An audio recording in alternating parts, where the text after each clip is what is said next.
बेटा अब हम लोग सिग्निफिकेंस ऑफ टाइड्स पढ़ने वाले हैं, जिसमें हम सबसे पहले ऑन इकोनॉमिक एक्टिविटीज़ में देखेंगे और उसका भी हम सबसे पहले नेविगेशन वाला पार्ट कवर करने वाले हैं। ठीक है। The presence of tides particularly in shallow water ports मतलब आपको पता है पोर्ट्स मतलब क्या होता है, शैलो मतलब कि जो उथले हों, है ना। इंट्राकोस्टल वाटरवेज जो कि इंट्राकोस्टल वाटरवेज हों मतलब कि समझ गए होगे आप, है ना। एंड एस्चुरीज मतलब कि वो रिवर्स जो कि डायरेक्टली अपना पानी सी में ड्रेन करती हैं विदाउट मेकिंग ए डेल्टा। ठीक है। इज क्रिटिकल, है ना। द प्रेजेंस ऑफ टाइड्स, है ना, is critical because strong tides aid navigation across the channel. ठीक है। एग्जाम्पल में दिया यहाँ Kolkata port in West Bengal. अब आप अपनी स्क्रीन में देखो कोलकाता जो है वेस्ट बंगाल में पोर्ट, ये है कैसा। फिर आप देखो प्रॉब्लम्स क्या है इस पोर्ट की। ठीक है। तो देखो ये है हमारा कोलकाता पोर्ट, है ना, और ये है चैनल। देखो डायरेक्टली एस्चुरी क्या है, समुद्र से जुड़ी हुई है या नदी है, ऐसा कुछ है ना। और ये वाटर चैनल बहुत ही क्या है, आपको दिख रहा है कि ये नैरो टाइप का है और ये शैलो होएगा। समझ में आ रही है आपको बात। अब देखो प्रॉब्लम क्या है, हमें पहले ये समझना है। डिफिकल्ट क्यों है नेविगेशन कोलकाता पोर्ट में। कोलकाता पोर्ट किस रिवर में है, हुगली रिवर में, और हुगली रिवर एक एस्चुरी है। ठीक है। ये शैलो है और फुल ऑफ सैंड बार्स है, मतलब कि यहाँ पे रेत के टीले हैं, सिल्ट है और शिफ्टिंग चैनल से। मतलब अब देखो आपको भी पता है जब नदी समुद्र से मिलती है तो उसकी स्पीड बहुत कम हो जाती है, स्पीड बहुत कम होती है तो डिपोजिशन बहुत बढ़ने लगता है। ठीक है। तो मतलब भले ही यहाँ डेल्टा नहीं बन रहा लेकिन डिपोजिशन बहुत है, सैंड बार्स ज्यादा है, सिल्ट का डिपोजिशन बहुत है ना। तो और ये शैलो भी है। तो देखो जो बड़ी बड़ी शिप्स रहेंगी उनको चाहिए रहेगा deep water to float safely, है ना कि उन लोगों को ऐसा सैंड बार्स वाली जगह चाहिए। लेकिन river depth is not enough on its own, कि ये जो नदी की गहराई है ये इसके खुद में क्या नहीं है, गहरी नहीं है इतनी कि शिप जो है यहाँ से वहां जा सके। तो शिप क्या कर सकती है, रन ए ग्राउंड, है ना, हिट सैंड बैंक्स और सिंपली कैन नॉट एंटर, मतलब एंटर ही नहीं कर पाएगी जब पानी है नहीं है तो। अब देखो हाई टाइड्स का रोल कैसा आता है। हाई टाइड मतलब एक्स्ट्रा वाटर डेप्थ, है ना। यहाँ पे वाटर टाइडल बोर जो हमने अभी हम आगे पढ़ेंगे, तो यहाँ पानी भर जाएगा, हाई टाइड आएगी तो वाटर लेवल राइज होएगा और टेम्परेरीली क्या हो जाएगा कि इसका पानी जो है बढ़ जाएगा, डेप्थ बढ़ जाएगी। ठीक है। When high tide occurs, sea water pushes inland to the river or into the river or estuary. Water level rises temporarily. टेम्पोरेरीली, ठीक है, जो भी हो। Increases depth of the channel, ये जो चैनल है इसकी डेप्थ बढ़ गई, है ना, पानी बढ़ गया क्योंकि कवर सैंड बार्स, ये जो सैंड बार नीचे थे जो डिपोजिशन था सैंड का वो कवर हो गया पानी के आने की वजह से। Allow ship to float instead of scraping the bottom. ठीक है। Ships wait for high tide to move in और आउट, मतलब अंदर आने के लिए बाहर जाने के लिए शिप किसका वेट करेंगे, हाई टाइड्स का, और जैसे हाई टाइड्स आएंगे अंदर आ गए बाहर चले गए। ठीक है। और ये फ्लड जैसा नहीं होता कि ऑल ऑफ ए सडन पानी आ गया, है ना, धीरे धीरे धीरे धीरे पानी बढ़ता है। ठीक है। स्ट्रॉन्ग टाइडल करेंट्स, देखो स्ट्रॉन्ग टाइडल करेंट्स कैसे मदद करते हैं, नेचुरल ड्रेजिंग। ठीक है, नेचुरल ड्रेजिंग। अब देखो this is a part book explain badly. अभी जो हमने बुक में पढ़ा वो कैसा था, देखो strong tides create powerful back and forth water movement. High tides में water moves upstream, high tides में क्या होगा, पानी जो है जो एवरेज लेवल से बढ़ जाएगा, और लो टाइड में पानी एवरेज लेवल से कम हो जाएगा, water rashes downstream. This movement scours the river water, removes silt and sand from the channel, keeps the navigation channel open. अब ये हाई टाइड और लो टाइड में क्या होगा, जब पानी नीचे चलेगा जाएगा तो हम सिल्ट भी साफ कर सकते हैं, ऊपर चले जाएगा तो वो तो वैसे ही मदद कर रहा है। तो without tides the river would quickly choke with silt. देखो ऊपर वाले का हमने समझ लिया कि ये शिप को ऐसे हेल्प कर रहा है, ये जो डाउनस्ट्रीम जो लो टाइड में है ये कैसे मदद कर रहा है, स्काउस द रिवर बेड, ये साफ कर दे रहा है रिवर बेड को। Remove silt and sand from the channel, हम ये जो चैनल में जो सिल्ट वगैरह जमा हो गई है उसको भी रिमूव कर सकते हैं और नेविगेशन चैनल को फिर साफ रख सकते हैं ना। Without tides the river would quickly choke with silt. अब देखो पानी इतना धीमा हो जाता है कि डिपोजिशन बहुत ज़्यादा हो सकता है और रिवर क्या है, चोक हो सकती है। इसलिए हाई टाइड में हमने शिप की वजह देखा और लो टाइड में हमने क्या देखा कि क्लियरिंग अप द चैनल को में काम करती है। ठीक है। That's why the book says strong tides aid navigation across the channel. ठीक है। They maintain the channel, they are maintaining the channel. ठीक है। अब देखो लो टाइड्स हेल्प्स टू हमने हाई टाइड का देख लिया, अब लो टाइड का देखो। ड्यूरिंग एप टाइड मतलब होता है फॉलिंग टाइड, ठीक है। Water flows out with force, मतलब वाटर क्या होएगा, नीचे जाएगा अपने एवरेज से, है ना। और जब नीचे जाएगा तो देखो इंसान की भी मदद नहीं लगेगी, जो मिक्स रहेगा उसमें मड सिल्ट वेस्ट वगैरह वो सी की तरफ चला जाएगा वापस, है ना। और सिल्टिंग ऑफ पोर्ट्स को वो प्रिवेंट करेगा और नैरोइंग ऑफ चैनल्स को भी प्रिवेंट करेगा, कि सिल्ट जमा हो के चैनल इतना नैरो ना हो जाए कि वो ही ना आ पाए, ठीक है। तो अब कोलकाता पोर्ट का देखो, हुगली रिवर जो है शैलो है ना, और बहुत सारे सेडिमेंट्स लाती है हिमालय से, ठीक है। और टाइड्स के बिना पोर्ट क्या हो जाएगा, अनयूजेबल हो जाएगा, क्योंकि एक तो सिल्ट जम जाएंगे, प्लस शैलो है तो वाटर भी नहीं जा पाएगा। Tide rise allow ship to enter, tide currents keep the channel from silting completely, और low tides help to clear the channel, आप ये भी लिख सकते हैं, ठीक है। तो ये हो गया हमारे फर्स्ट पॉइंट। अब देखो, अगर आप जीएस मेंस वगैरह में एग्जाम लिख रहे हो, है ना, तो ये लिख सकते हो आप, many ports like in UK Canada, India's west coast, मतलब कोलकाता वाला कोस्ट, है ना, और ईस्ट कोस्ट होता है, और वेस्ट कोस्ट जैसे कच्छ वगैरह, है ना, तो डिपेंड ऑन टाइडल टाइमिंग्स, ठीक है। टाइडल की टाइमिंग की इंतजार करते हैं उन लोग की, हाई टाइड होगी तो ऐसा कर लेंगे, लो टाइड होगी तो ऐसा कर लेंगे, ठीक है, क्योंकि ये शैलो पोर्ट्स होंगे, आपको बस ये याद रखना है। तो आप इससे दो सवाल कर सकते हो, एक तो शैलो पोर्ट्स का भी बता सकते हो, और ये बता सकते हो कि टाइड में डिपेंडेंट कौन कौन से पोर्ट्स हैं, ठीक है। तो अब हम सेकंड पॉइंट देख रहे हैं, D silting. The tides forward and backward movement, forward movement मतलब राइज टाइड वाला, और बैकवर्ड मूवमेंट मतलब लो टाइड वाला, ठीक है।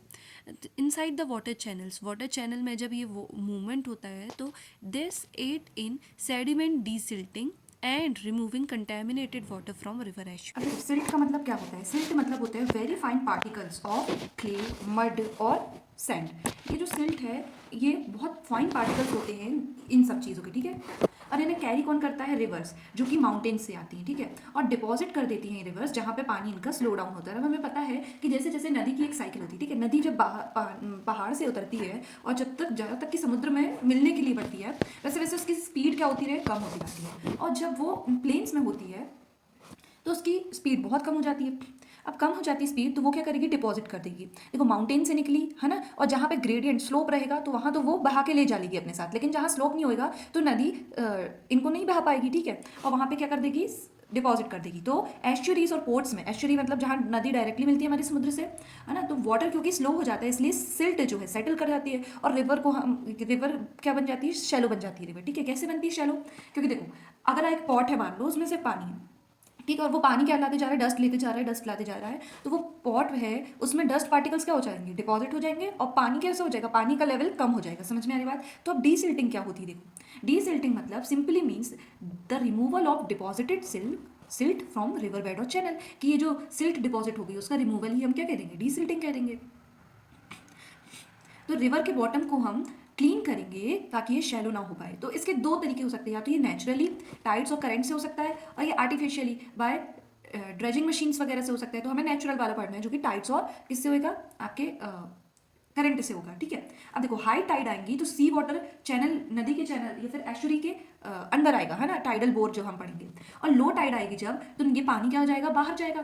तो ये एक strong back and fourth current बनाएगा, ठीक है, इसमें आप देखो लिखा हुआ है।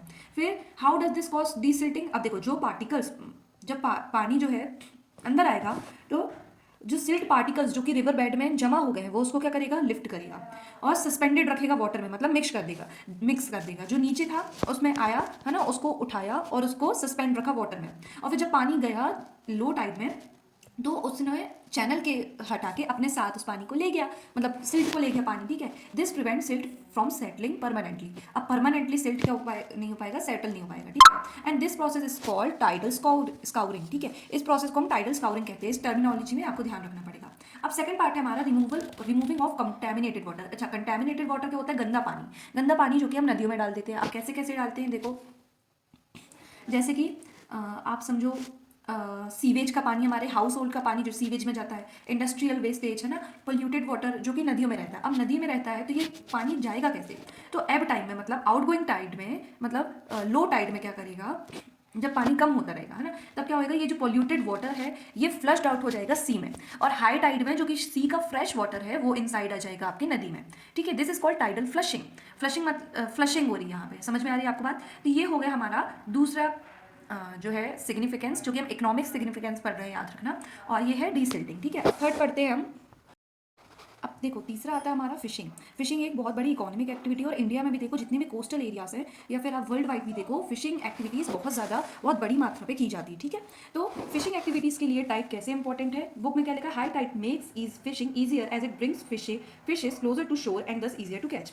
देखो हाई टाइड क्या रहेंगी, फिशेस जो कि अंदर हैं उसको ऊपर ले आएंगे, और ऊपर के साथ साथ वो उसको कोस्टल एरियाज में ले आएंगी, जो कि ईजी करेगा आपके फिश कैच करने को, ठीक है। Fish often move closer to the coast during high tide. Tides help fisherman to predict fish availability. जहाँ हाई टाइड ज़्यादा रहेगी, मतलब हाई टाइड रहेगी, वहाँ पे फिश अवेलेबिलिटी रहेगी।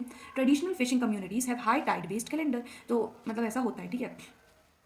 तो ये होगी हमारी फिशिंग एक्टिविटी की हाई टाइड से, है ना। अच्छा, एक्स्ट्रा पॉइंट आप देखें, न्यूट्रिएंट्स जो हैं इस टाइड के आने जाने मिक्सिंग कर देते हैं वाटर की, और मिक्सिंग हुई वाटर की तो आपके न्यूट्रिएंट्स जो हैं स्टेड अप हो जाएंगे। तो इसका मतलब क्या कि जो सेटल्ड न्यूट्रिएंट्स हैं वो आपके मिक्स हो जाएंगे, और मिक्स होंगे तो मोर प्लैंक्टन्स, है ना। प्लैंक्टन्स क्या है, और खाना है फिश का, तो जितना ज़्यादा न्यूट्रिएंट मिक्सिंग उतने ज़्यादा प्लैंक्टन्स और उतने ज़्यादा ही फिशेज, ठीक है।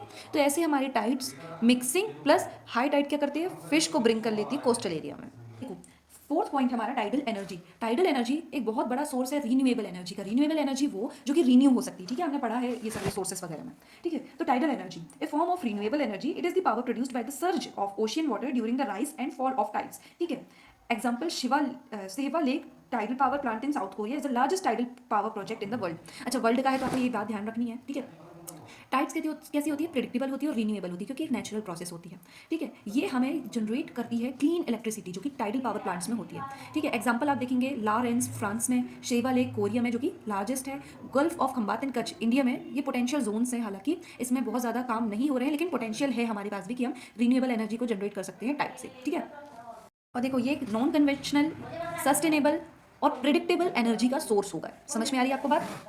अब देखो फिफ्थ पॉइंट में अगर हम देखें, देखो क्या लिखा है, construction activities engineering projects in coastal zones such as the construction of bridges and docks necessitate careful monitoring of changing tidal levels. कि अगर आपको कोस्टल इलाकों में कोई कंस्ट्रक्शन का काम करना है, जैसे ब्रिजेस, डॉक्स वगैरह, तो आपको मॉनिटर करना पड़ेगा चेंजिंग टाइडल लेवल्स में, ठीक है। तो ये तो सिग्निफिकेंस में नहीं आएगा, लेकिन मॉनिटरिंग में आ जाएगा कि आपको ये बात का ध्यान रखना पड़ता है, ठीक है, टाइड्स वगैरह का। फिर देखो अब हमारा आता है, ये हमने पढ़े इकोनॉमिक एक्टिविटीज़ वाले में, significance of tides on economic activities. अब हम ऑन कोस्टल इकोसिस्टम पढ़ेंगे, ठीक है। तो इसका फर्स्ट पॉइंट है न्यूट्रिएंट डिस्ट्रीब्यूशन, ठीक है। तो देखो न्यूट्रिएंट डिस्ट्रीब्यूशन से हम क्या समझते हैं, देखो न्यूट्रिएंट्स होते क्या है, सबसे पहली बात, nutrients are substances that help living organisms grow, है ना, जैसे कि nitrogen, phosphorus, carbon compounds, mineral salts, है ना। ये जो न्यूट्रिएंट्स होते हैं ये फूड की तरह होते हैं, है ना, for phytoplankton, algae, mangroves, Marsh grasses, ठीक है।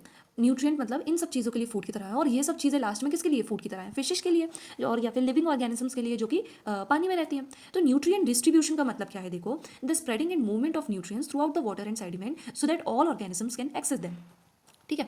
न्यूट्रिएंट डिस्ट्रीब्यूशन का मतलब ये आपका वो कि न्यूट्रिएंट जो है वो रीच कर रहे हैं आपके सही सही जगह में, किसी एक जगह में स्टक करके नहीं रह रहे हैं, ठीक है, मतलब रुक नहीं रहे हैं।